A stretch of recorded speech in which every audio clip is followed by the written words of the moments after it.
ability to integrate into the global economy and international hostility. Climate change related risk to health, livelihoods, food security, water supply, human security, and economic growth are projected to increase with global warming as per IPCC report. Other health risks are Cambridge project at Cambridge University says the greatest threats to the human species are man-made. They are artificial intelligence, nuclear war, and rogue biotechnology. The most severe global health emergency ever declared by the World Health Organization. According to data compiled by the Center for Systems Science and Engineering at Johns Hopkins University, over 16 million people across the globe have been diagnosed with COVID-19. The actual numbers are believed to be much higher due to testing shortages, many unreported cases, and suspicions that some governments are hiding or downplaying the scope of their nation's outbreaks. Governments, communities, and international agencies must work together to address these critical issues. So I really feel that the topic of the webinar is not only thought-provoking, but topic of the today that will enrich us how to stick to the policy making, how to stick to the health conditions and all that. Your active participation is important throughout the session. Once again, I would like to welcome all for finding time and visiting today's international level webinar. Thank you. Thank you so much. And over to our beloved principal, Dr. Shima Banerjee.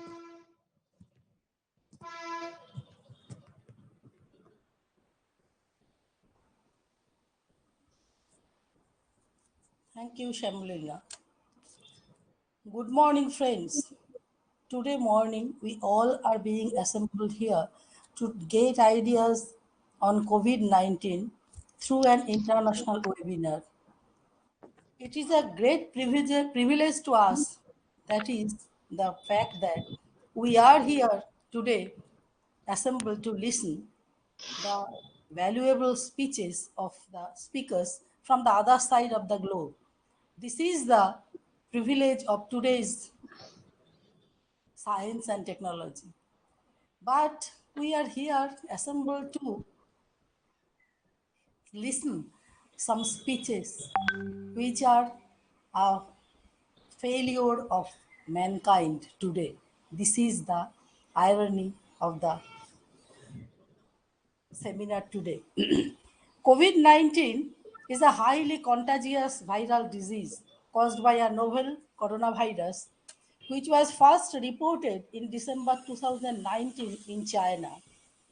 It has affected over 213 countries and territories around the world to date and is still increasing at an alarming rate. The impact of COVID-19 is seen in all aspects of our lives, including education, public health, policies, etc.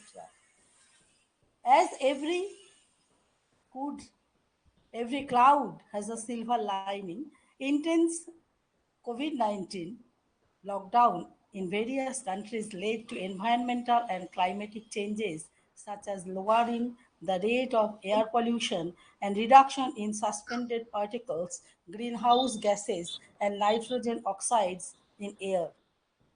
Though various reputed research institutes are trying to develop vaccines and medicines against COVID-19, till date there are no vaccines available in market against these viruses. Doctors are using some of the known drugs with partial success. We all hope that in near future the vaccines will be available that will protect the mankind from it. In this context, the bioscience departments of the Hooghly Women's College of Hooghly, West Bengal, today is arranging such a important webinar in the international context in association with IQSC of the college. COVID-19, which will definitely enrich this webinar, I think that definitely will enrich our thinking and thoughts regarding this disease. I wish a grand success of this webinar. Thank you all once again. Now over to Madhusri. Madhusri, please proceed. Am I audible? Hello? Hello? Yes, you are, Madhusri. Thank you, madam. Please carry on. Thank you. Thanks to our IQAC coordinator and advisor of the webinar, Dr. Samolina Goswami madam, for her encouraging words. Now, and thank you, Principal Madam, for your constant support, and also thanks for your inspiring and thought-provoking address.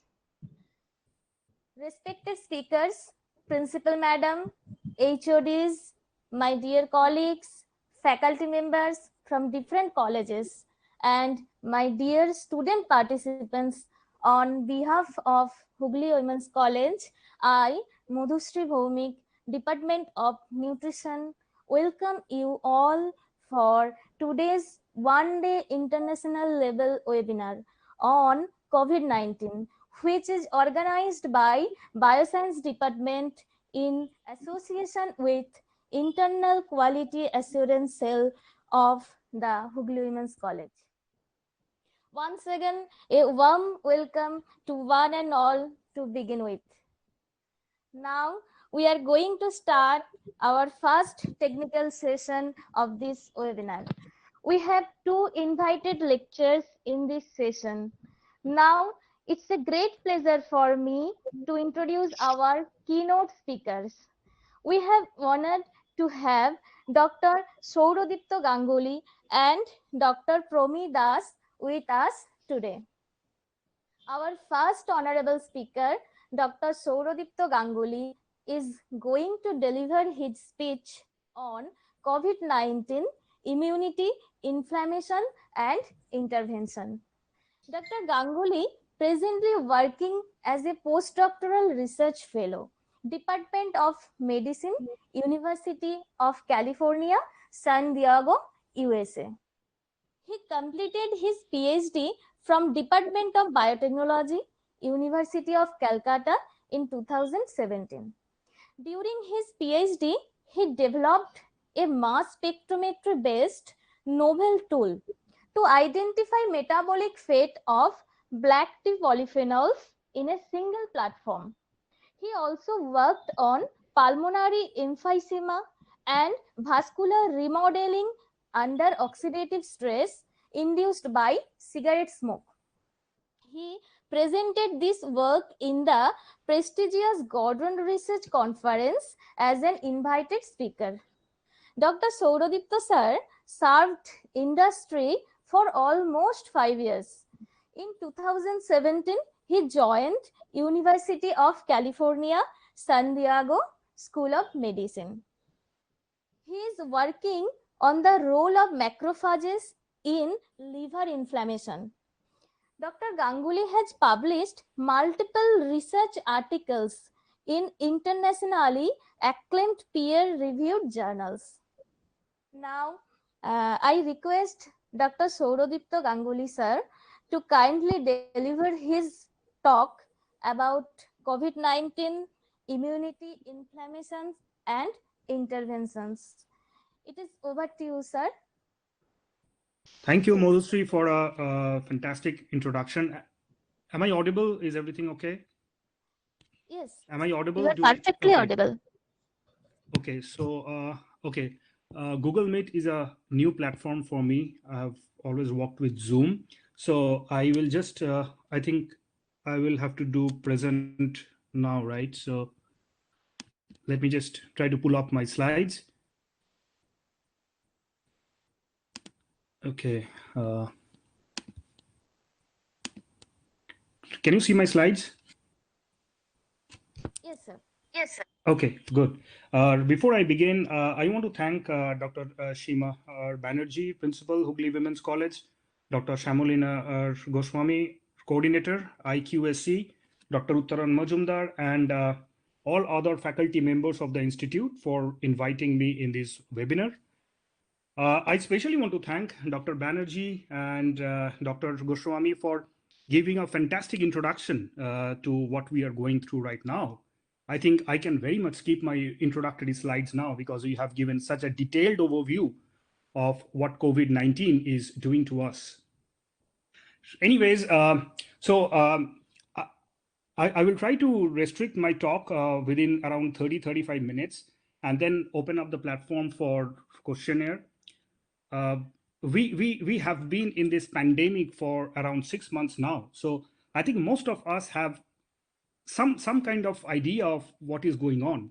That actually gives a very nice opportunity for a very lively discussion where we can all kind of learn from each other and kind of go through what has been happening in the last 6 months and what we can expect in the next 6 months and what is in it there for us. What can we do as scientists, as students, as general citizens?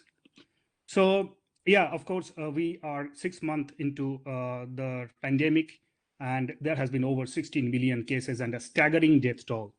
And if we look around the world today, we see incredible pictures. The streets of the most happening places of the world, the places which never sleeps, they're all empty, they're all vacant. Masks have become an integral part of our anatomy these days. And we, as an individual, we are not only fighting the virus, we are also fighting loneliness, being locked down inside the home.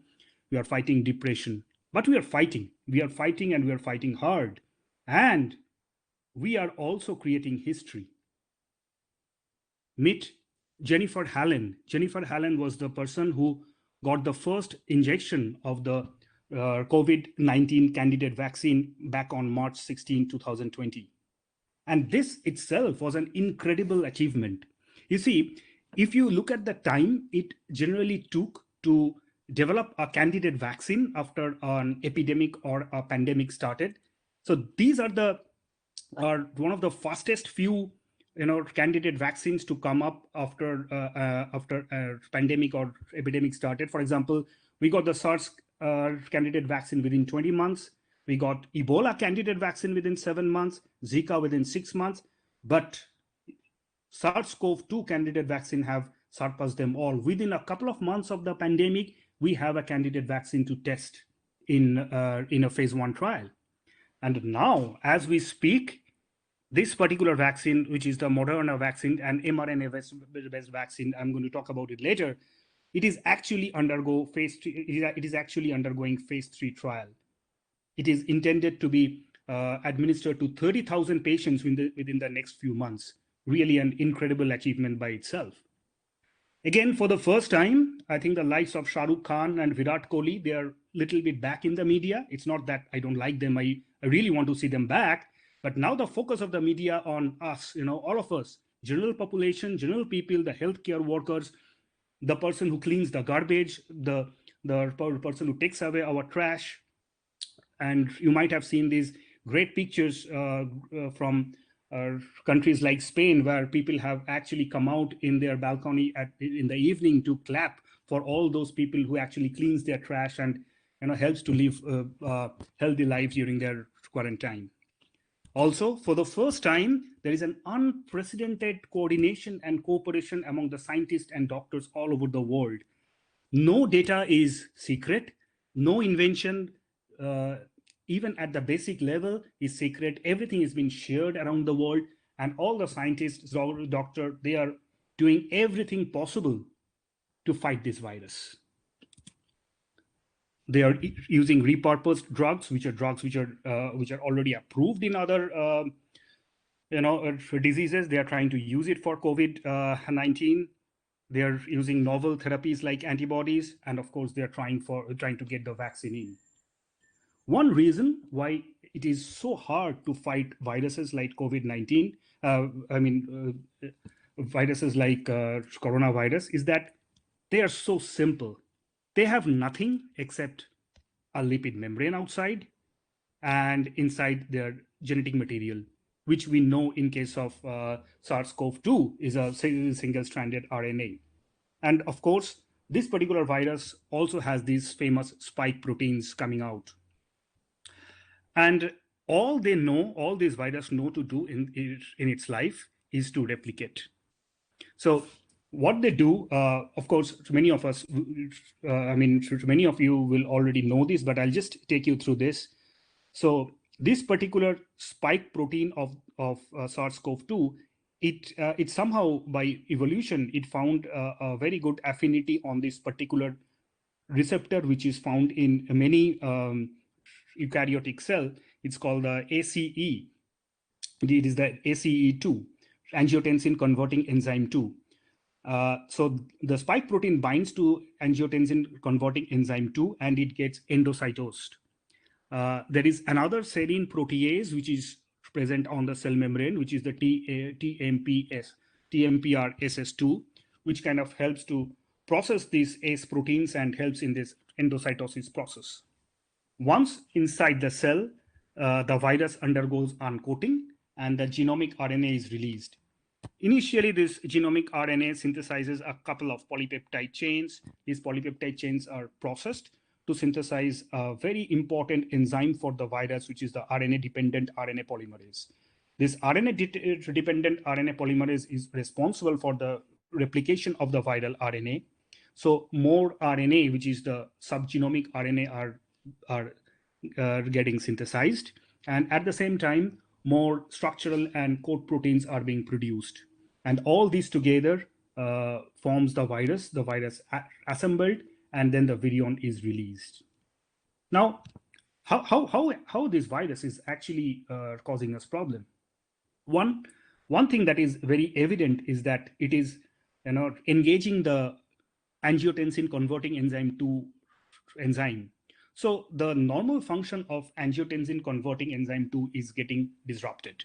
And it is a very important enzyme for the renin-angiotensin pathway.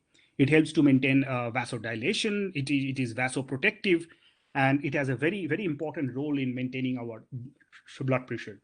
So all those normal functions are getting impaired because of the virus binding to the ACE2. Another thing is that although lung is the major organ which gets affected, but this particular ACE2 is also found in many other organs of the body.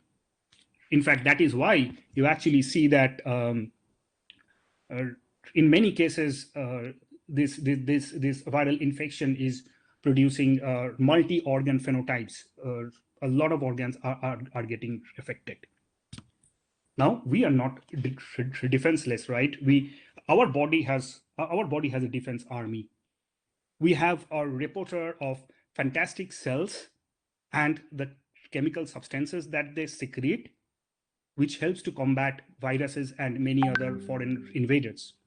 Specifically for viruses, we have soldiers of two ranks. We have the innate immunity and the adaptive immunity, of course. So within the innate immunity, the virus infected cells, they secrete a protein known as interferon. So interferons are specific proteins which goes on the target cells, the neighboring cells, and they kind of induce an antiviral state.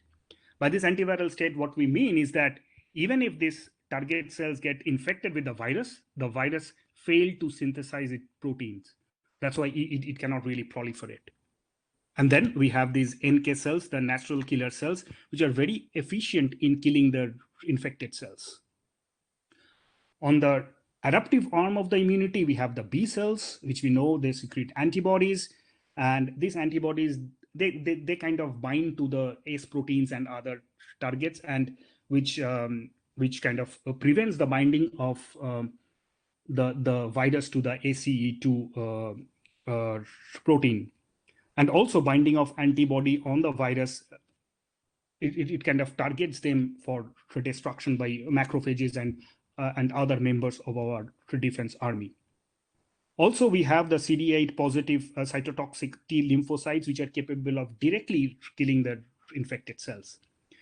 Just to give you a brief overview how it works, the video on which comes out, like we saw here, the video on which actually comes out of the cells, it gets ingested by an antigen presenting cell, where this entire virus is kind of processed, and one viral peptide is displayed on its surface, which is recognized by T helper cells, which is again one specific cell of our defense army.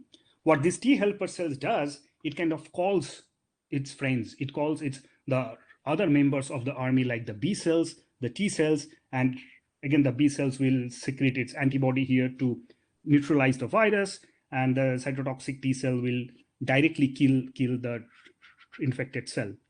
One fantastic strategy of our immune system is that there are these memory cells. So once we have infection and we are capable of clearing of the virus, the body remembers it. Next time when the virus again attacks, then very quickly it can mount its defense system. Very quickly it can mount its immune response. Now, well, there is a constant battle. There is a constant battle between the virus and our immune system. So the virus have also evolved fantastic strategies to combat these, to combat our army.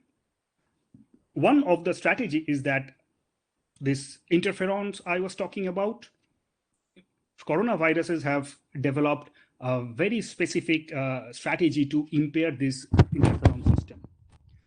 I'm not going into the details of the signal transduction mechanism here. If anybody is interested, I can pull it up in the question answer session. But just to be very brief, once the virus attacks the body, the interferon defense system gets completely impaired. In fact, patients with severe COVID-19, they demonstrate a markedly impaired interferon signatures as compared to mild and moderate cases. So, firstly, the interferon defense is blunted. Secondly, what happens? So suppose this is a lung epithelial cell. The interferon is blunted, therefore the virus can enter, it can go through all its replication, all its normal life cycle, and it finally produces the viral proteins, and the entire virion is released. This entire life cycle causes a huge amount of stress on these cells. And the cells undergo something known as pyroptosis. Pyroptosis is a very inflamed form of apoptosis or programmed cell death. Simply speaking, the cells die. And as the cells die, the internal component of the cells are released. For example, the cell DNA will be released. There are some ASC oligomers which will be released. ATP from inside the cell will be released. And of course, the viral component, some of the viral component, if still present within the cell, will be released. Now, all these are known as the damage-associated molecular patterns, which are recognized by the neighboring epithelial cells and also the macrophages. Now, these neighboring cells and the macrophages, they can sense that something wrong is happening. They can sense that they need to act. And what they do, what do they do? They call their friends, they call the other members of our defense system. How do they do that? They do that by secreting, again, some chemicals which are known as cytokines. So these epithelial cells and macrophages, they start secreting cytokines like IL-6, MIP-1 alpha, MIP-1 beta, IP-10, MCP-1, and all these cytokines, they call the other members of our immune defense system, like the T cells, monocytes, macrophages, and also the B cells. And when these cells come at the site of infection, they secrete more cytokines, and there is an amplification of inflammation. Now, all these are good. All these are needed for the defense. If we have a healthy immune system, at this stage, what happens? The CD8 positive T cells, again, I mean, these are all various components of our body's army. So the CD8 positive T cells, as we have just seen that they are recruited here and they can directly kill the virus infected cell. Then we have the CD4 T cell, which can call the B cells, and the B cells on their end, they secrete antibodies, and the antibodies prevent the binding of the virion to the ASC2 receptor. And also, when an antibody binds to the virus, what it does, it also primes this virus to be engulfed by macrophages, and it gets cleared off. And also there are the alveolar macrophages, which can also directly eat up the damaged cell. So overall, if we have a healthy immune response, the infected cells get rapidly cleared, the virus gets inactivated by neutralizing antibodies, and there is minimum inflammation and lung damage. Now, in some individuals, for reasons which is yet unknown, something else happened. There is an immense leakage of vascular permeability. So vascular permeability also occurs in a healthy immune, also occurs during a healthy immune response. But again, there is an excessive vascular permeability, and there is an excessive infiltration of monocytes, macrophages, and T cells. There is a huge amount of cytokine which is being released. This you can imagine as, suppose it's your army and your opponent army, both of them are fighting within your own castle. And you kind of realize that you are losing. You have to do everything that is in your hand. You are desperate, okay? It's your last resort. So you started bombing them. So when you bomb inside your own castle, where both your army and your opponent army is fighting, you kill both of them. And in the process, you also damage your castle. That's exactly what is happening down here. So that's why we get the famous cytokine storm, and we get various kind of edema, pneumonia, etc. Just a brief look, what is exactly happening in the lung. I'm just giving this example because lung is the primary target organ. So, I mean, we are familiar with the structure of lung, the trachea, the bronchus, it ends in the alveoli. So in a normal, healthy individual, what happens is this alveoli, as we know, it is richly supplied with blood vessels, and its main function is to exchange gases, right? To give off carbon dioxide, to give off oxygen, and to take in carbon dioxide. So this alveoli is actually lined by two types of epithelial cells. One is known as the type 1 alveolar epithelial cell, and another is known as the type 2 cell. The type 2 cell is responsible for secreting a surfactant, which actually maintains the the nature of the alveoli. Without the surfactant, the alveoli is going to get collapsed. Most evidence suggests that the virus directly affects the type 2 alveolar cell. So what happens after infection, as we have just gone through, the type 2 alveolar cell is going to release inflammatory signals that is going to recruit the macrophages. At this stage, the patient might not have any symptom. Now, as the macrophages come, more cytokines are released, the patient might start showing some kind of symptoms, initial symptoms like dry cough, fever, etc.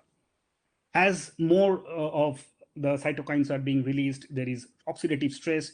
Gradually, fluid accumulation takes place inside the alveoli. And at this stage, there is pneumonia.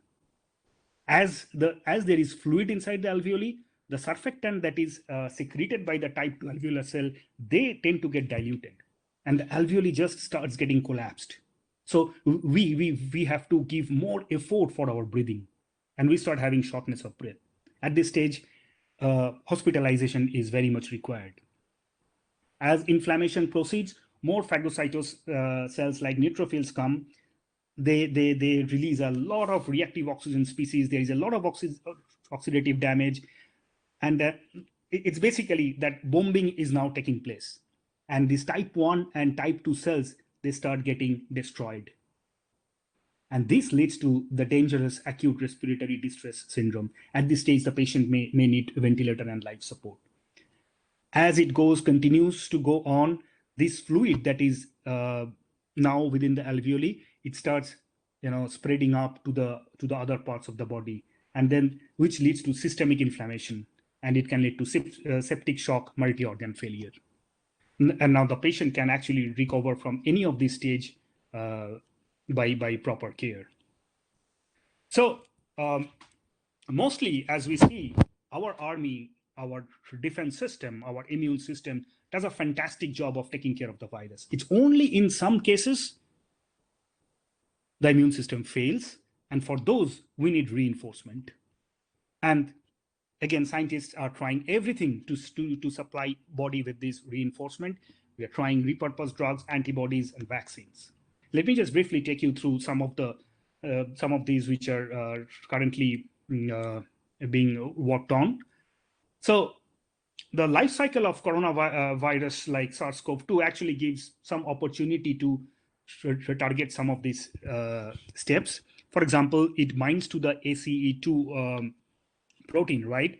So recombinant human ACE2 protein is being produced. It's already in treatment for some of the pulmonary diseases like pulmonary hypertension, and so they are now been tried for COVID-19. So the idea is that if we have a lot of ACE2 recombinant human ACE2 over here, that will kind of act as a decoy and will engage the ACE proteins so much so that the ACE proteins won't get an opportunity to bind with the ACE2, which is at the surface of the cells. Also, there are some inhibitors of this serine protease that I talked about, which is chemostat, nafamostat, etc., which prevents the proteolytic processing of the S protein, which helps the virus to enter the cells. And then we have the famous chloroquine, hydroxychloroquine. A lot has been talked about it. It's more of a political agent now rather than a therapeutic. So what does this do? Basically, there is a step over here. Once the virus gets internalized, this endosome actually fuses with lysosome over here. So chloroquine and hydroxychloroquine, what they do, they kind of change the pH of this lysosome and endosome. So this uncoating of the viral genomic RNA is being prevented. And also we have remdesivir, which is also very much talked about drug. It's a direct inhibitor of RNA-dependent RNA polymerase. So these are, in various stages of trials. They are also tried in various setting with some success. It's not great. It's not bad. It's kind of moderate so far. We can talk about it later in our question answer session if you are interested. There are a couple of more agents which are not mentioned here, but I'm going to mention them. One is that there is an IL-6 inhibitor. IL-6 is one of those cytokines that our immune army uses to coordinate with other cells, and IL-6 is levels are very high in severe COVID-19 patients. So there is an effort to inhibit the action of IL-6. And also there is dexamethasone, which is anti-inflammatory, which has also shown very good result. I mean, moderate result till now. Now, coming to the antibodies, as we have seen, the antibodies are capable of neutralizing the SARS-CoV-2 virus. They do two things. They prevent the virus from attaching to ACE2, and also they kind of prime the virus as a target for macrophages, and the macrophages can come and clear off this virus when they are bound to the antibodies. Now, there can be two types of therapy, which depends on how these antibodies are produced. Antiviral antibody medicines, it uses the passive immunity. So they take antibodies from patients which have recovered from a particular virus like SARS-CoV-2.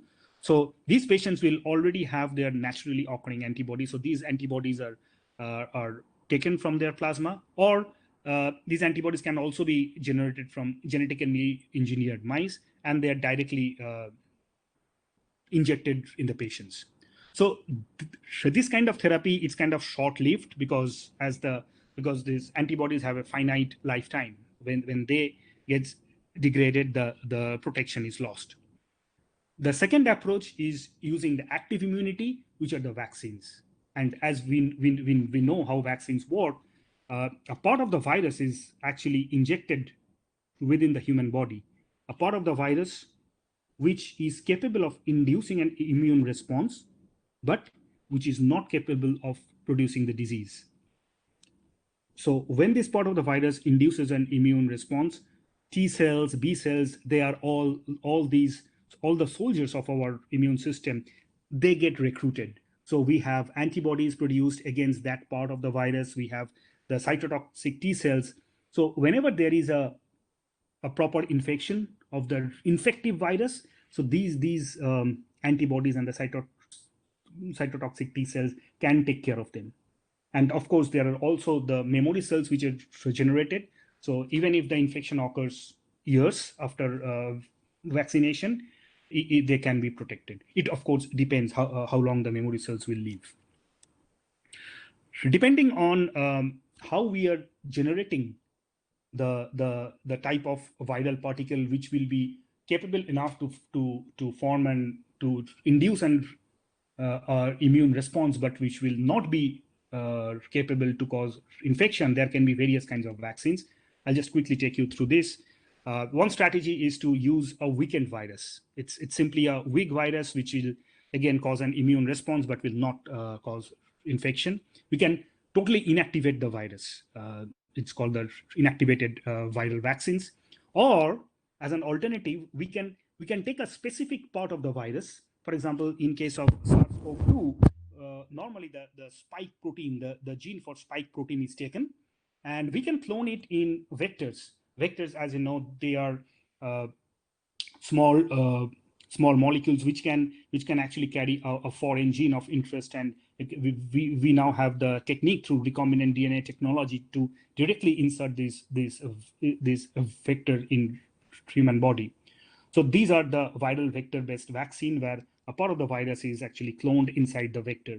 A very famous one are the adenovirus-based vector vaccines, and we will see quite a few of vaccines against SARS-CoV-2 are actually based on this particular strategy. A third strategy, which is a pretty new age one, where scientists are trying to inject the viral DNA or RNA directly inside the human body. And so those RNA or DNA will actually synthesize the viral proteins, and then they will be recognized as foreign protein. They will be processed, and then it will be able to invoke immune response.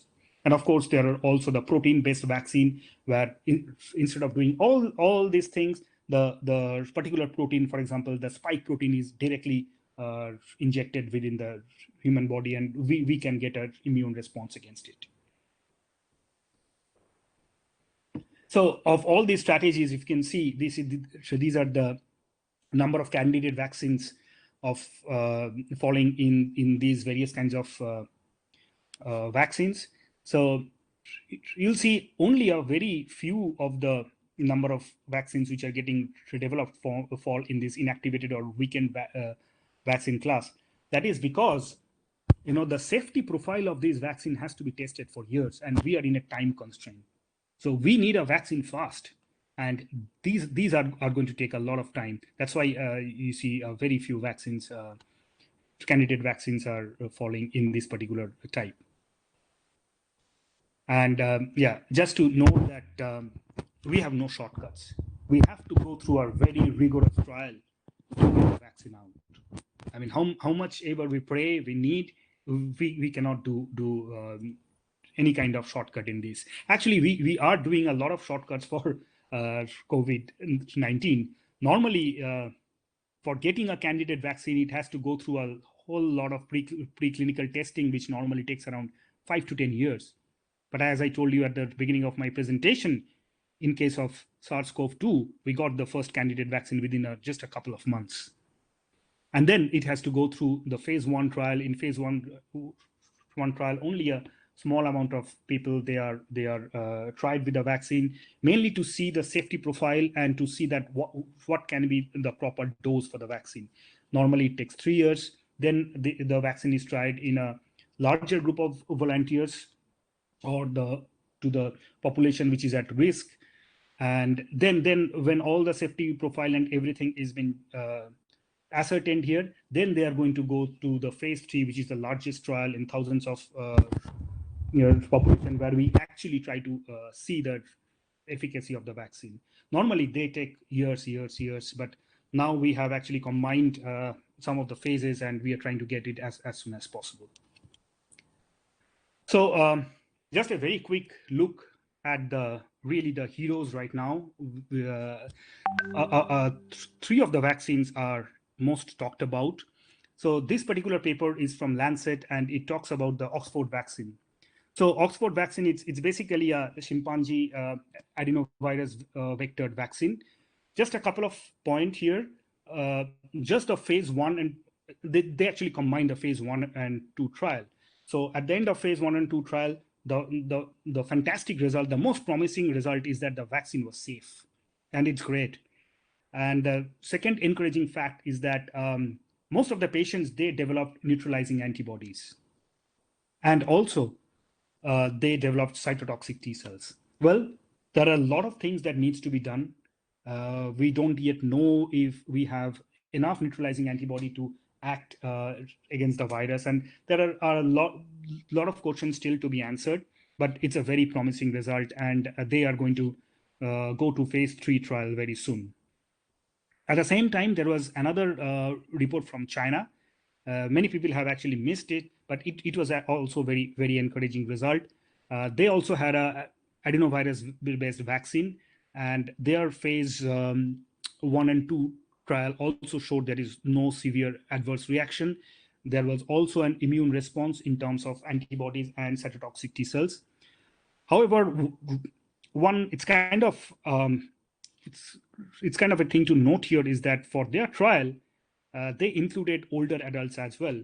Whereas for the Oxford vaccine, I think the maximum age limit was around 55, maybe. Yeah, I think it was from 18 to 55 age group. So in this trial, they actually entered the older population, and they were and the vaccine was not very effective for the older adults.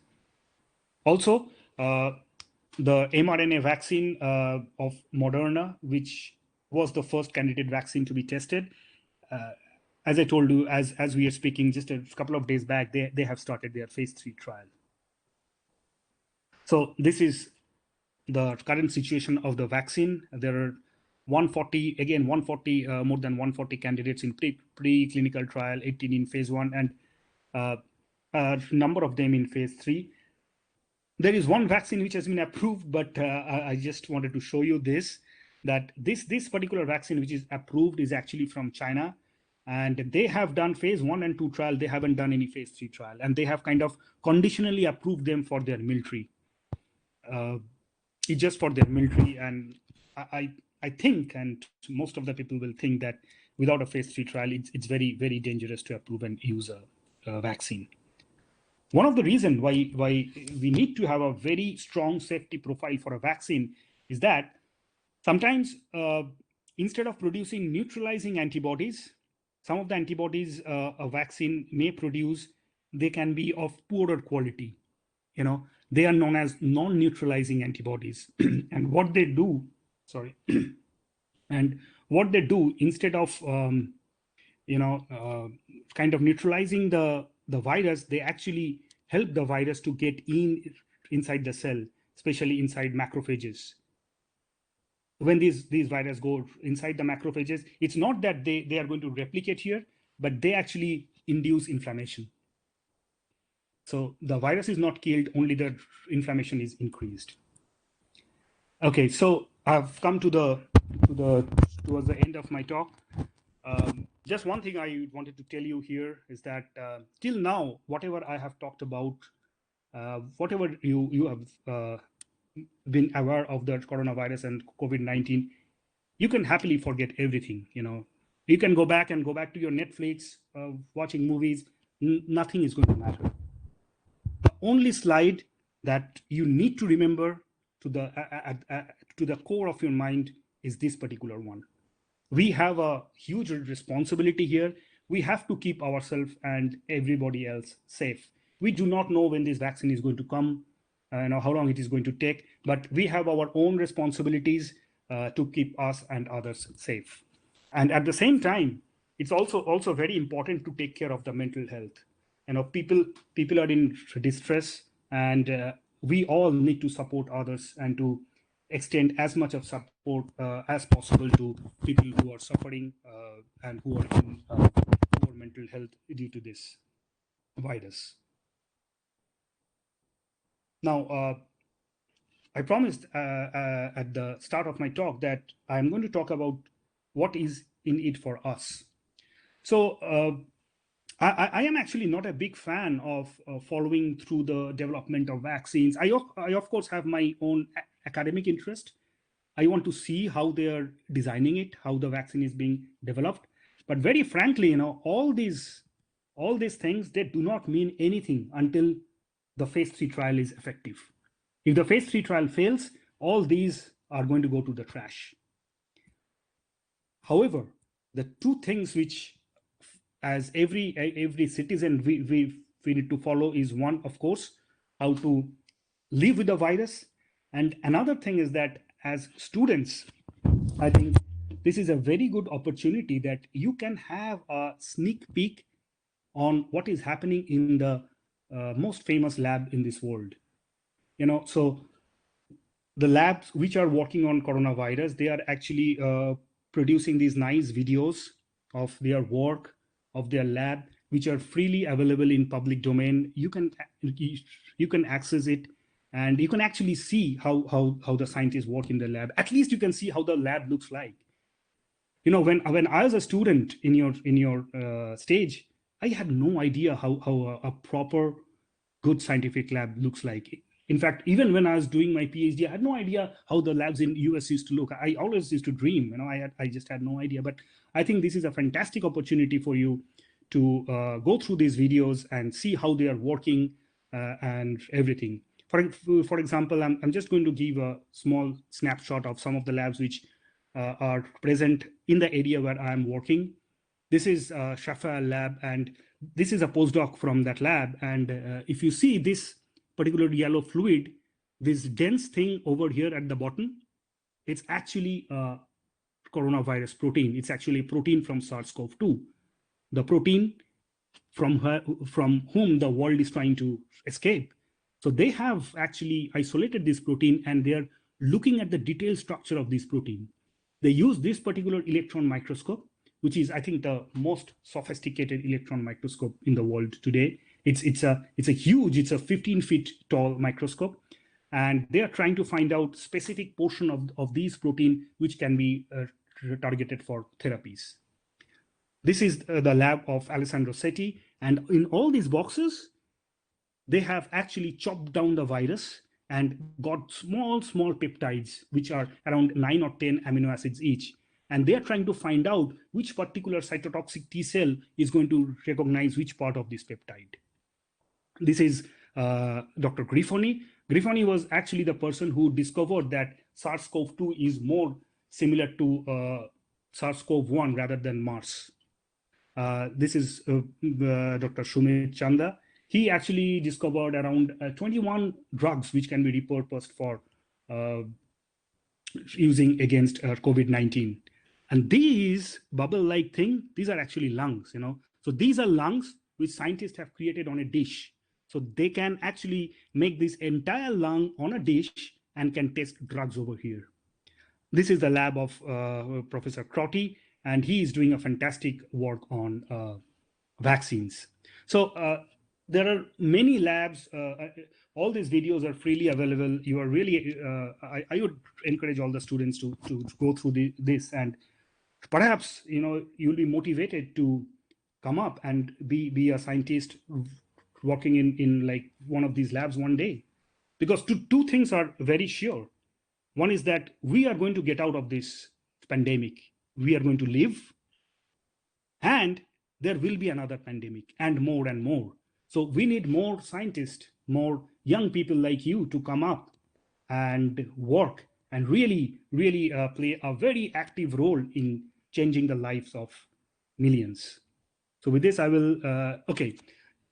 I just wanted to highlight, I just touched upon the immunology of COVID-19 and the SARS-CoV-2. There are a lot of other aspects which are very interesting. And one of my senior, Dr. Nirmalya Dasgupta, he I think he's doing a phenomenal job. He's in this mission of spreading science in a very legible way to the masses, to everybody. He writes his Facebook blogs, he writes in great magazines in vernacular languages, just to make people aware of what is happening around, not only on COVID-19, but many other popular scientific topics. So if any of you are interested to learn more about it, you can visit his Facebook page and all his blogs. Okay, so yeah, I will finally come to the end of my presentation. This is the institute where I work in. This is a signature building of the institute. Here is my lab. It's really a fantastic place. Many of the labs are actually right on the Pacific Ocean. So it's really a great place to work and stay. So with this, I will be happy to take questions. Thank you, sir, for such a nice presentation and informative lecture. I sure in this pandemic situation, it will illuminate all of us. Now, I would like to place few questions in front of you that we have received from our participants. Okay, sir? Yeah. Okay. First question is from Aparajita Banerjee. Can herd immunity prevent COVID-19? Yeah, I have actually skipped that slide. So it's very hard to get protection from COVID-19 by herd immunity. That is because in order to have that herd immunity, a huge proportion of population needs to get infected. And a lot of people will die.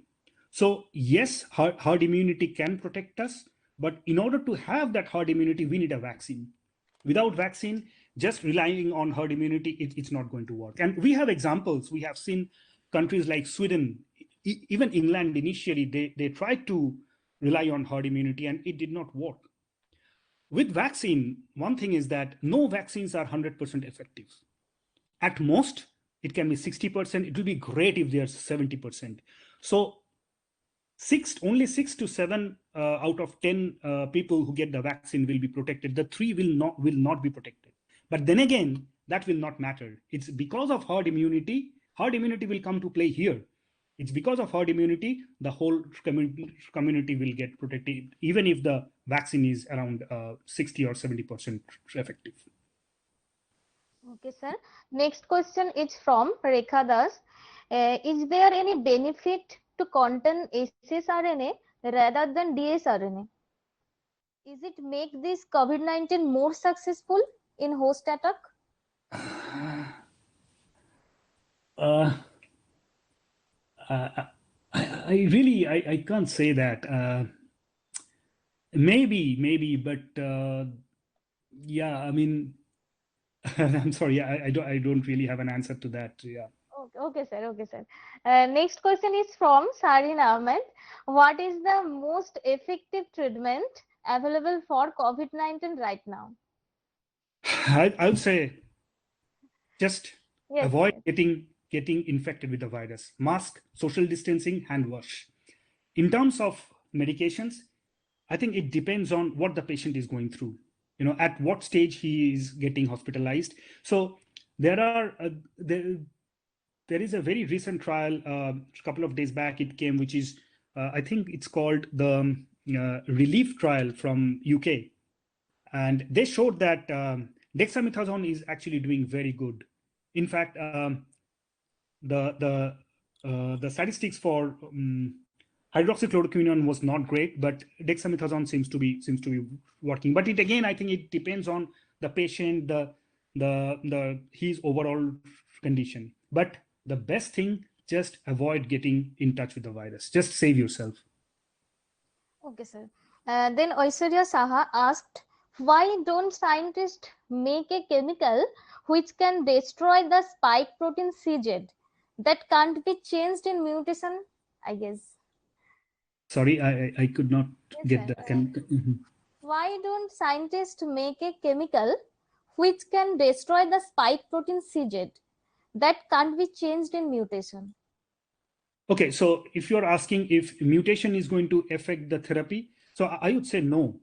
Uh, right now, the rate of mutation is very low for this particular virus. There has been only one mutation in the spike protein. So whatever vaccine is going to come up, it's going to be okay. Mutation is not going to be a big problem. Is that what the question was? Next, yes, sir. Next, Indira Mandal asking, coronavirus losses their attack power in presence of sunlight or high temperature. It is really happening. There is no scientific study. It's you can hear it from people, but there is without a proper scientific trial, we do not know. We do not know if sunlight is going to kill the virus. Okay, sir. You can see it's summer is in India. It's summer, right? There's a lot of sunlight. There is no stopping virus, right? Yes, yes, There is no trial to say that. yes, sir. From Snigdha Bose, is it possible to completely recover later after COVID-19 attack? That's actually a very good question because the data that we have, many patients even after getting recovered, they are having some kind of symptom. So again, this is a novel virus. We will see, and I think it will again depend on the individual immune system if we can have a complete recovery. The thing is that it's not only COVID. In case of many viral attack, we actually never recover completely. So we will see what happens in case of COVID. And I think it mainly depend on the individual immunity, individual immune system, or of how far we can recover. Okay, sir. Another question is from Aparajita Banerjee. Can you suggest about home-based prevention about COVID-19? Yes, I'm not a doctor, so it's not proper for me to say. And I'm not a big fan of taking medications without consulting doctors. But what I can say, what I am doing, what I've been advised from my doctor is that to take a lot of vitamin C. I take a lot of vitamin C, vitamin D, and also zinc. So they are really good antioxidants. They are kind of immune boosters. Uh, that can be tried, but I will advise you can talk to your doctor, and maybe your doctor will suggest to do the same. And also at the same time, a couple of more things is that we have to keep your lung involved. So proper exercise, proper breathing exercise is also a very good way to prevent and get yourself in a better shape. Okay, sir. Sir, we have a lot of questions. Okay, if you have time, I'm good. Okay, You can sir. ask me if you have time. I'm good. Yeah. Okay, sir. By Dr. Kaushik Roy, from this vaccine, which one is the more effective and long-lasting in case of immunity? Again, we can only see after phase 3 trial. Safety profile, all the three vaccines which are in phase 3 trial, the Moderna mRNA vaccine, the Oxford vaccine, they are doing good. Which one is going to be effective, we can only know after trial. And we just all wish that more vaccines, all the vaccines which are in the pipeline, they all become effective, because with the huge population of world suffering, we will need more than one vaccine to reach every nook and corner of the world. Okay, sir. Finally, by Aishwarya Saha, if we have healthy immunity system, then we are asymptomatically positive. Then how we are suddenly dying by COVID-19? So, I mean, most of the patient who have, most of the people who have died, they have some kind of underlying disorder of, they have some kind of immune system weakness. Asymptomatic. I'm sorry, I actually did not get the question. So, is the question why asymptomatic patients are also dying? Is that the question? Oh, then we are asymptomatically positive. When we are asymptomatically positive, then how we are suddenly dying by COVID-19? So I think most of the deaths are more for the patient, for the people who had some kind of an immune problem or some kind of an underlying conditions.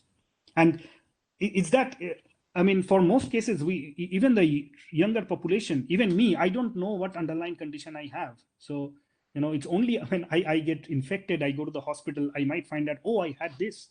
So that's how it is. Yeah. Okay, sir.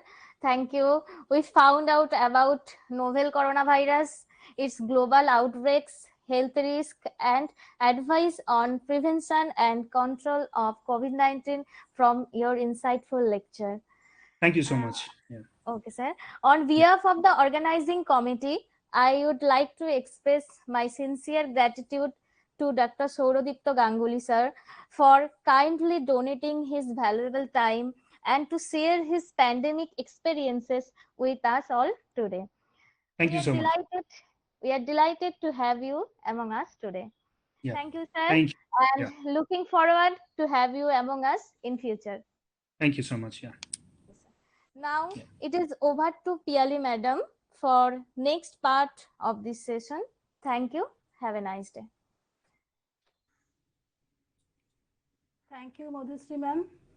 Now, on behalf of Hooghly Women's College, myself, Dr. Piali Guho of Microbiology Department, is going to introduce our next speaker, Dr. Promi Dash, for this session.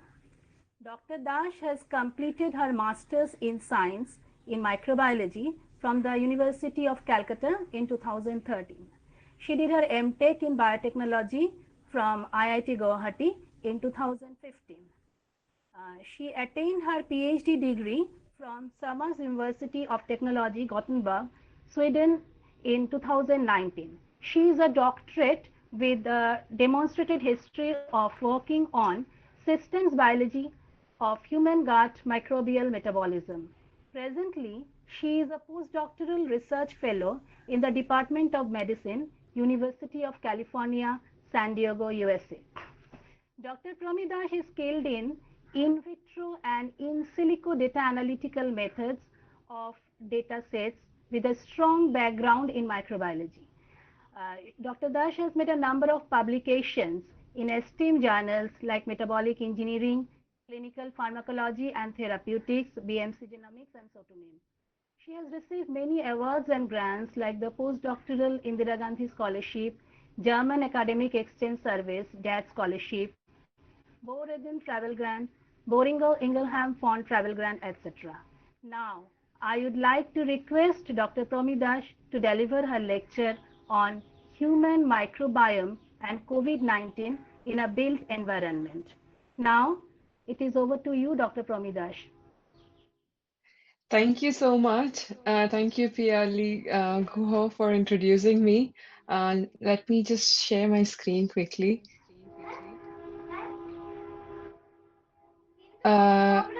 Could you confirm if you're able to see my slide?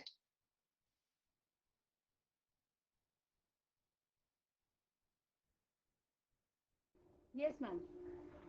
Okay. All right.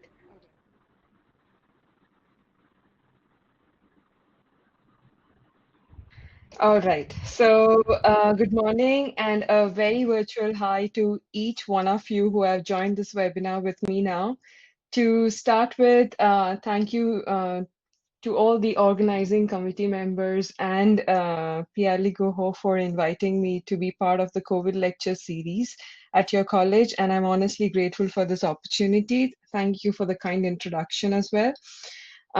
Introducing myself, I'm a microbiome researcher by training, and my current postdoctoral projects are focused on studying the microbiome at gut-brain axis in subjects dealing with anxiety, depression, and malnutrition.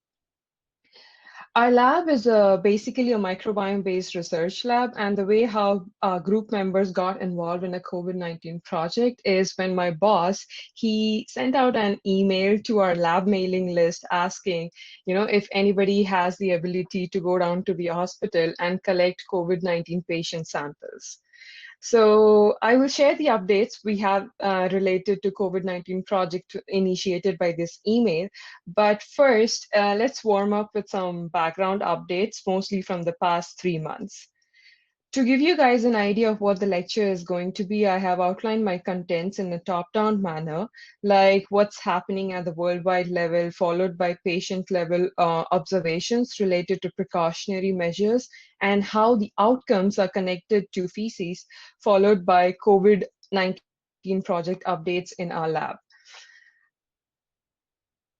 I mean, I know that we are all curious biologists and have been Googling a lot these days to stay updated with the COVID-19 news. So without going to the details, I wanted to start a background with a timeline that summarizes key events that has occurred from December to March and how the COVID-19 got established as a pandemic to the decision call of quarantine across the world at different time points. This pandemic has done so much of damage that it has literally become the second leading cause of death, where it has killed more people within a week than any other cause of death except heart disease that typically does in a normal April week. Besides the loss of million lives, and as much as we have learned, it did contaminate the ecosystem of our economy, leading to potential losers and winners, with the obvious healthcare sector leading the top and aviation and tourism leading the bottom. Now, this great pause where each of us are surviving in an uncertainty provides us a chance to bring a positive impact on flattening the curve by either staying home or practicing social distancing or both. Now, ever since the quarantine has been lifted, we do see a rebound in the number of cases these days, leaving us with a factual question: how can we prevent spreading of new cases? So, from a lot of clinical and academic research studies, we now have a better understanding of where we are, what we are dealing with, and what are up against. Now, let's look into some of the key findings on symptom-based studies that provides us with reasons or explanations to understand why we are not there breaking the chain reaction yet. So, this study investigated the self-reported symptoms from more than 2.6 million individuals who used a free smartphone-based app, Symptom Tracker, that was launched in UK and US. What this app does is it collects data from individuals and tracks in real time how the disease progresses by recording self-reported health information on a daily basis, like symptoms, hospitalization, RT-PCR test outcomes, demographic information, and pre-existing medical conditions. And what they found was loss of smell and taste to be a potential predictor of COVID-19, in addition to the other more established symptoms. So, in the meanwhile, another challenge that has come forward among many things is the using of temperature checks. Since early in the coronavirus pandemic,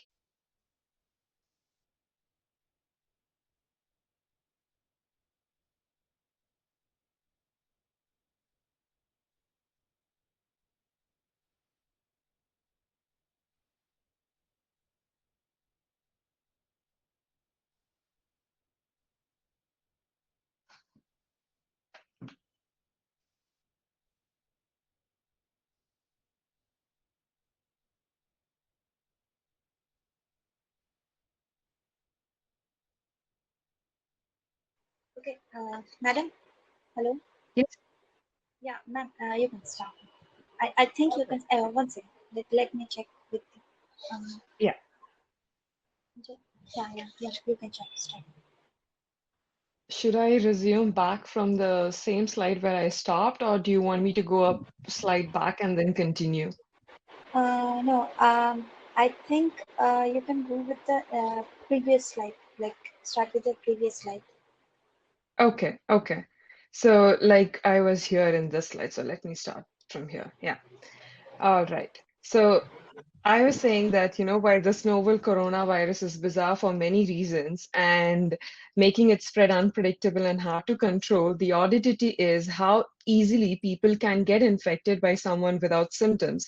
And for a society to resume, measures designed to reduce aerosol transmission must be implemented. And as you can see from the infographic, how no masking maximizes exposure, whereas universal masking results in the least exposure. After several new studies, researchers are now beginning to come to a consensus that the COVID transmission follows more or less the 80-20 Pareto principle, which means that 80% of all consequences come from just 20% of the possible causes. And in the context of COVID, this basically means 80% of new transmissions are caused by fewer than 20 of the carriers or super spreaders. And a recent preprint looking at the transmission in Hong Kong supports those figures. Now, though we can't medically diagnose super spreaders, we can still limit their impact by mitigating the 3 C's of the transmission that was heavily followed in Japan. And the number 1-3 is avoid closed spaces, which means encourage outdoor seating when possible and maximizing ventilation in any indoor settings. And number 2 is avoid crowded settings, limiting the number of people inside the rooms and buildings. And number 3 is avoid close contact with others, continuing to keep individuals spaced apart by at least 6 feet. Now, several studies that aim to investigate the effects of precautionary measures on viral transmission in healthcare and non-healthcare settings. And these findings estimate that a high proportion of cases would need to self-isolate to ensure an effective reproduction number lower than 1 in the absence of another measures. However, if they are combined with moderate physical distancing measures, self-isolation and contact tracing would be more likely to achieve control of COVID transmission. On a typical note, people are tested using one of the following methods for COVID-19. There's a broad consensus that widespread COVID testing is essential to safely reopening. But the current crisis that underlies is the diagnostic excellence, because in the absence of effective therapies or vaccine, timely and accurate diagnosis is a primary tool we have to combat the spread of infection. But the problem of available diagnostic testing is the test accuracy, with the inability to differentiate asymptomatic and presymptomatic individuals. And diagnostics test can be inaccurate in 2 ways. One is a false positive result, and the second one is false negative result. Now, what are the consequences? Is if a person has a test which is out from false positive result, it erroneously labels a person infected, with consequences including unnecessary quarantine, whereas false negative results are more consequential because the infected persons who might be asymptomatic may not be isolated and can infect others. On a technological advancement level, research has shown that wearable data could track, physiological activity and monitor individual health. And there are several different institutes that look into the heart rate anomalies, influenza-like illnesses, and they predict coronavirus-related symptoms, with a decent level of accuracy. By accessing these data, it could be possible to improve real-time health surveillance, where the data could be vital to prevent further transmission of cases during outbreaks. Now, I do want to highlight that these fitness trackers are very different from contact tracing apps. Silicon Valley giants like Apple and Google are working on cybersecurity measures to strike a balance between the right to data privacy and the necessity for establishing a clear public safety policy, even in the case of a deadly pandemic like COVID-19. Now, I'm going to slowly shift my gears towards the human microbiome based on the research so far that I just presented in the background information. So in the first article, the authors here, they highlight an important concern faced by the fecal microbiota transplantation stakeholders, including stool banks, regulators, and especially recipients in the context of current pandemic. The concern arises from the detection of virus in the stool samples and the safety implications for the FMT donor screening policies. Along similar lines, in the second study, which is a systematic review with pooled analysis of the published and preprint literature on COVID infection and GI symptoms, they have found that the virus can be detected in other sites and therefore potentially transmitted in ways other than by respiratory droplets. Now, both these studies highlight that the presence of live virus in patients' stool and that fecal shedding continued after days from they released from the hospitalization. What these two studies bring under the light is that additional information in understanding the involvement of gut microbiome in transmission of COVID-19 would be useful. And if we recap what we know about who are predisposed to COVID-19, we would find that several observational reports that children and young adults and people of older age and those with pre-existing chronic conditions are highly at risk and very likely to develop symptomatic severe disease. And the conditions linked to be commonly seen in severe COVID patients include high blood pressure, diabetes, and obesity. And mind you, that all these three conditions have been associated with changes to the composition of the gut microbiome.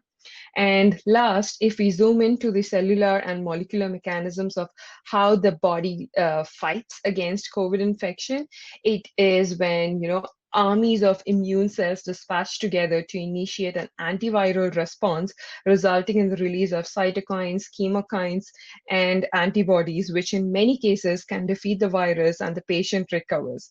But when the immune system overreacts and mounts a strong inflammatory response, resulting in a cytokine storm, that causes widespread inflammation and tissue damage in patients with severe COVID-19. Just like how in the previous talk, Shorodipto covered the whole inflammation part, I just summarized it into like 2 lines maybe. So one of the reasons for very abnormal overreactive immune response lies in the gastrointestinal tract. The interactions between microbes in our gut with the host educates the immune system in how to function and most importantly in how not to overreact to infectious microbes. Now this brings us to a question: could this explain why some people are more likely to develop uncontrolled inflammation upon COVID-19 infection? But before that, I would like to give a background about what is gut microbiome. Gut microbiome is a microbial community that consists of bacteria, fungi, viruses, protozoa, all of which contribute to maintaining a balanced ecosystem and human health by performing beneficial functions, which also includes educating our immune system. And over the past decade, it has been examined that the composition and the function of a gut ecosystem are linked to human health. Under certain conditions, when the balance between the good and the bad bacteria and the microbial composition and function is disrupted, that phenomenon is called microbiome dysbiosis. And there is an accumulated wealth of evidence from animal and human studies that shows that how gut microbial dysbiosis has a causal role in metabolic dysregulation manifested as diabetes and obesity, which are the risk factors for COVID-19 disease. Something along similar lines in the context of COVID-19, this leads us to another interesting question. Does a dysbiotic gut microbiome predisposes a subject to COVID-19, or does a COVID-19 infection alters the gut microbial balance? So if specific members of the gut microbiome were associated with severe disease and with immune markers known to be elevated, this could mean that the beneficial gut microbiome species, the type that promote low inflammation, have the potential to prevent or remediate the immune alterations that lead to severe COVID-19. At a functional level, understanding the factors that can lead to changes in the gut microbiome may help to inform therapeutic interventions. And this is the first study to systematically dissect the pathway of viral lung infections to changes in gut microbiota, where they show how cellular immune response to viral lung infection induces reduced food intake, which in turn alters the gut microbiome at the phyla level and the metabolome with a significant increase in the level of lipids produced. Now, these two are the latest studies where they show how the microbial diversity of the gut microbiome, decrease in H1 and COVID patients compared to healthy controls. Next, in reference to the living surfaces, it has been analyzed that the virus can persist on different surface materials ranging from hours to days. Then it would be cool to know what would happen when the surface microbiome in a built environment and the human microbiome living under the same roof collide with each other. I'm going to show a nice video. In this video, it shows how microbes are all around us, outside in the environment, as well as inside our homes, schools, offices, hospitals, literally everywhere. When you move into a house which has its own microbiome and you with your own microbiome, what happens to you and the house? Do you start looking like the house, or does the house start looking like you? Do you both change and reach some sort of mutual biome? We influence built environment microbiomes and they influence us.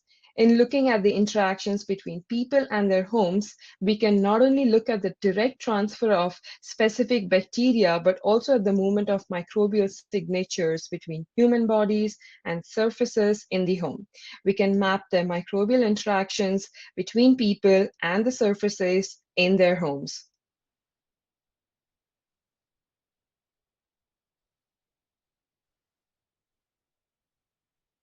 So studies that have shown that these specific bacteria, viruses, and fungi can be transmitted from humans from their environments. Likewise, by breathing and touching things in an environments, we transfer our own microbiomes to the environment. And this is what our research group has worked in the past among many other projects known as the Hospital Microbiome Project at a newly constructed hospital in Chicago, Illinois. Samples were collected for 365 days and 2 months before opening the hospital and 10 months after opening the hospital from different sources to characterize the taxonomic composition of surface, air, water, and human-associated microbial communities from patient skin, patient room, hospital staff, and the nurse station sources. And what we found was there has been a drastic change in the microbial community structure once the hospital opened and humans started, colonizing the hospital. Earlier, it was extremely low biomass before occupation. And then when humans started colonizing, then the microbiome profile shifted from what it was before. Now, coming back to the title of my lecture, we put up all together with people from different multidisciplinary background like microbiologists, clinical health physicians, molecular biologists, and data analysts, and we collaborated with two key questions to explore. First is, how long can SARS-CoV virus survive on hospital surfaces under the standard of care? And the second one was, are there certain respiratory bacteria that when dispelled to surfaces can enable the virus to persist better? So our design for the longitudinal plan is to collect samples from different sources on multiple days before a patient, is hospitalized until the patient is discharged, and to develop a community level understanding of how microorganisms colonize or move through the environment. We wanted to map the microbial dynamics between the hospital surfaces, healthcare workers, and patients over the course of time. Inside the hospital room, samples were swabbed from multiple sites, such as inside and outside of the door handle, keyboard, room floor, bed rail, and the air vent intake. And from the patients and healthcare workers, samples were collected from the forehead, nares, throat, and feces. Now, this is the image of a 3D model showing you the ICU and non-ICU room. And these are the points where we sampled for different living surface microbiome analysis. And the model of the rooms in the hospital looks like this, the whole structure of the room.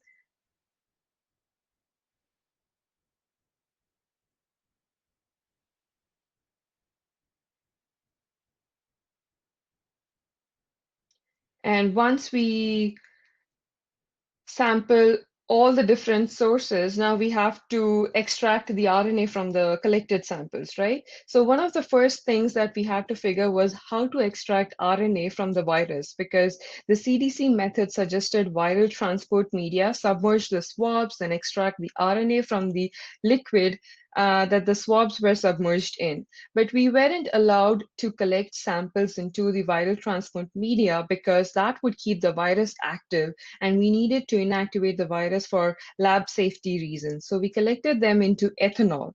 We tested extraction from the liquid and from the swab itself, and we found that the swab performed much better using various primer probe sets. Now, to show you guys with some preliminary results, we tested out 4 different sample types with our optimized protocol, and we found that the viral load was highest in the throat and nasal swabs, followed by fecal and forehead swabs, and which is quite expected. But then this successful detection from all sample types, it helped us proceed to work on the real samples now. And here, what we did was we compared the viral load on different surfaces and patients. And as you can see, the red ones, they denote the positive samples, and the blue ones are the negative samples. And we could see a nice correlation between the viral load and the samples that have been contaminated with the virus.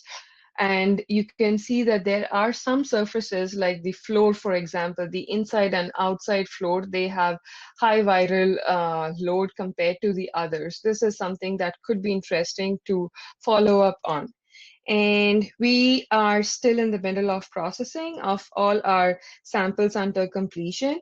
We have finished extracting the samples, and now they are being sequenced for the genomes, and looking forward to the data analysis side of the project. And wrapping it up, these are the bravest wet lab people working directly with the COVID samples from the hospitals. And this is my whole research group that I am absolutely grateful to be a part of. And COVID has been our biggest teacher so far now, and we have been like a student. So my take-home message is to ask yourself, who do you want to be in this hardest time as we evolve from a stage of fear to a stage of learning to a stage of growth? And that's all from my side. Thank you all for tuning in and staying till the end, and I am happy to entertain your questions.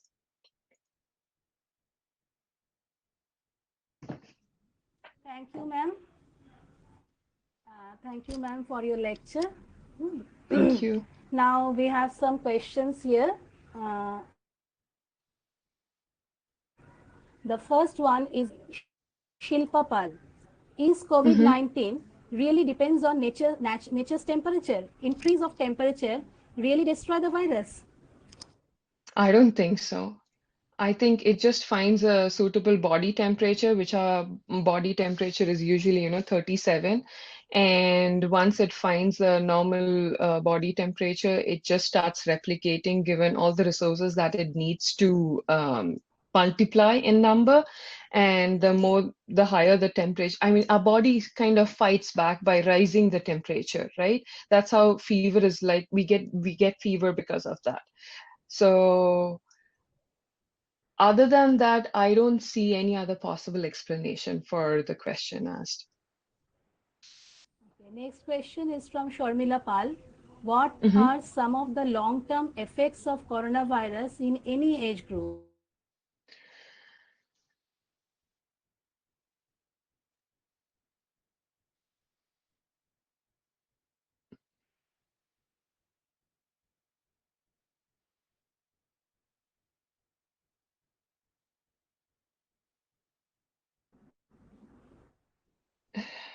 Hello. Hello. Uh, can you hear me? Yes. Yeah. So, sorry, the question was, what are the long term? What are some of the long-term effects of coronavirus in any age group? In any age group? Well, it hasn't been that long enough to actually, look and make a study based on that. It's been only like 6 to 7 months Virus, ever yes, since yes, yes. December, right? So, but then people who recover from the mid-age groups, they seem to be doing fine. But then people who fall ill, I think other than mental stress, I haven't come across anything different. I guess if we could continue this for another year, maybe then we could see actually what are the long-term efforts that the patients actually face. Yeah. Next question is from Aishwarya Shaha.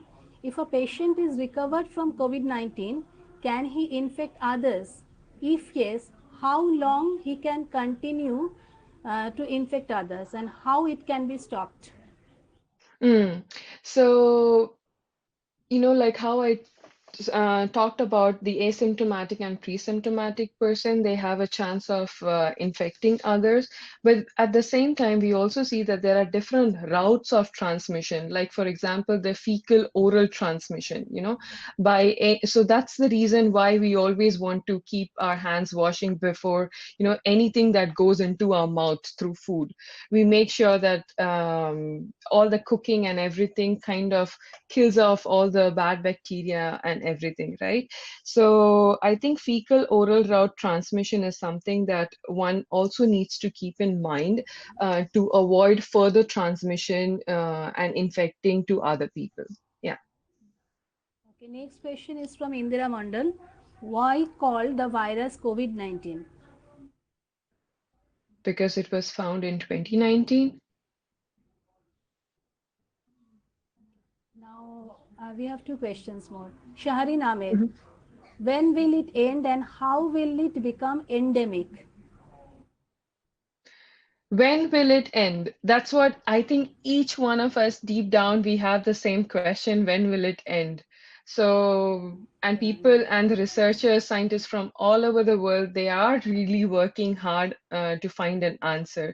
So I guess none of us have a definite answer, but we wish to be, and we hope that it comes soon.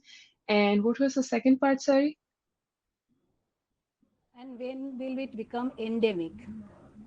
Endemic, we even do not even want to wish for an endemic. We really want to get it eradicated, right? Because it has been a It is, long, yeah, long term of torture. So there's no option. We really want just a vaccine or a cure where we would be able to fight it. That's it. Yeah, think positive, whoever asked that question. Now next question is last question, Aparajita Banerjee. What is the difference between the cough, normal cough and cough produced by COVID-19? There's no difference in the cough pattern or cell. Whenever you cough, it's the same kind. I think only the virus that would, if you just take a sputum or cough from a person who has infected with H1N1 and then from a COVID patient, when you look at the molecular biology level, then the virus would be different in its genome. But other than that, the cough and the fever, all the pattern, it's going to be pretty much the same. Okay, thank you, ma'am, for Thank you your so speech. much. Thank you Thank very much. Now it's over to Shinjini, ma'am.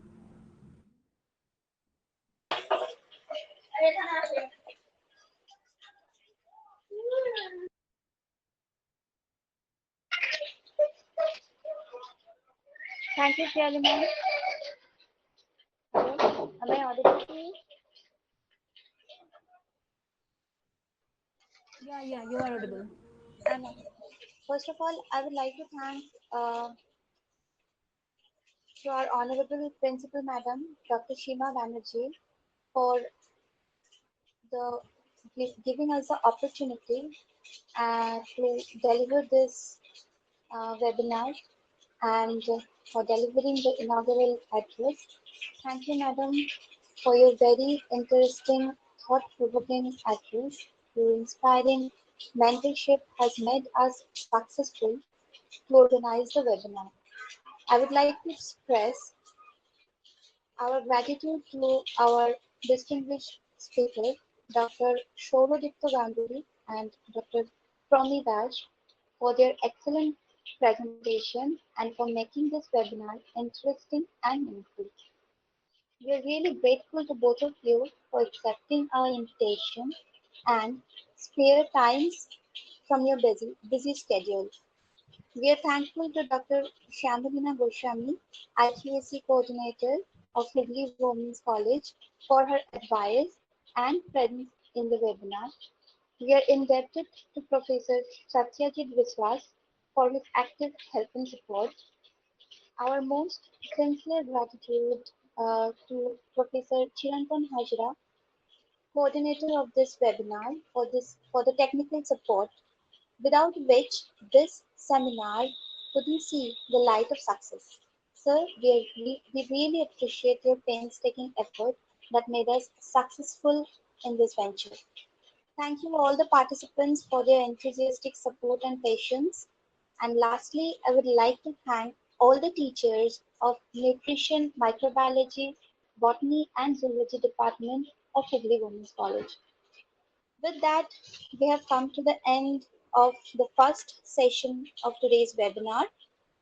We will be meeting in the second session today at 6:30 p.m. in this platform only. Thank you all. Thank you so much.